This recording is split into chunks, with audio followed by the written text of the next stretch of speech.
Okay, 1, 2, 3. Yun, oh. Wow. Wow. Oh, ha? Baka kami ng sea urchin. With Bakasi Adventure na naman. Catch and cook. Another one.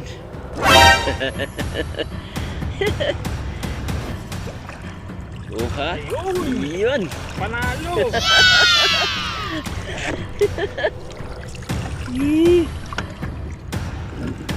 Ha? Yun. 20. Wow.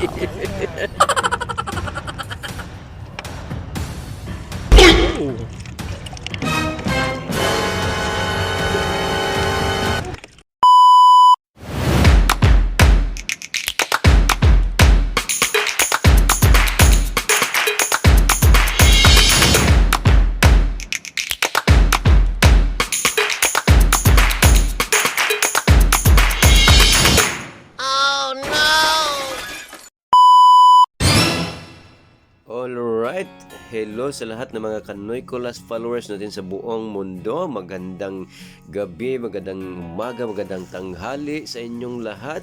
Okay, so dito na naman tayo sa ating next episode ng ating Bakasi Adventure. Yay! Okay, so Kumuha ng kasama sea ko po urchin. si Brother Ailey at saka si Sis Erica nandun sa aming napakagandang dagat dito sa ilaw ng buhay. Alright. Okay, so yun transition, diretso na tayo doon. Okay, dahil inilagay na natin yung 20s na mga bantakers natin. Okay, yung tinatawag na tutis. Okay, so use oil po yan guys, ginagamit namin. Tapos ginawa naming panghuli ng mga eel or mga bakasi para kusog mo kisi-kisi. Alright, so yun si Nicolas. Okay, so I'm so happy kasi pina-experience ko ito. First time daw ito na ma-experience ni Brother Eli itong maghuhuli ng mga eel or mga bakasi. Alright, I hope na Subawan, na-enjoy Makanoy. ka, brother.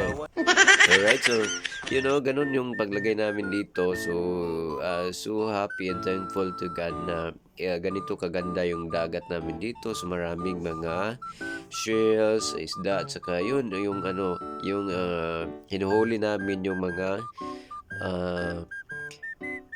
bakasi. Alright. So ganun kaganda. So pasensyahan nyo na sa boses kasi parang nagdadalaga.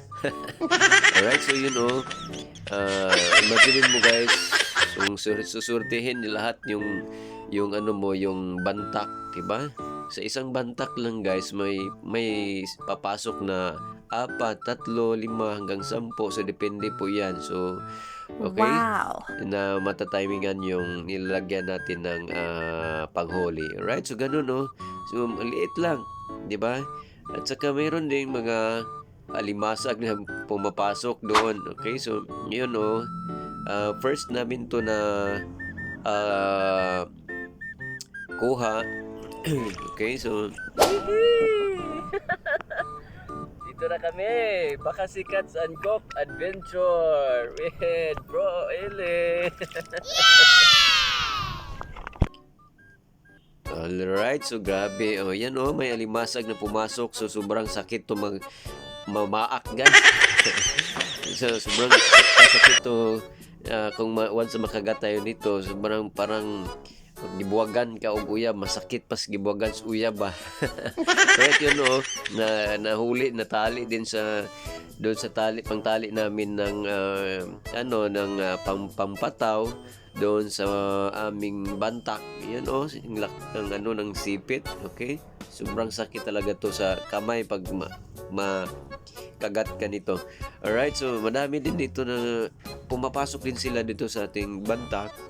Okay, kasi parang nasisimot nila yung pain kasi isda yung pain natin yung tinatawag na tamban tuloy. Alright? So bago ang lahat, shout out muna natin yung mga followers natin ngayon. Okay? So shout out to my cousin Carlo A few moments later. Palma or si Kuya Manny all the way from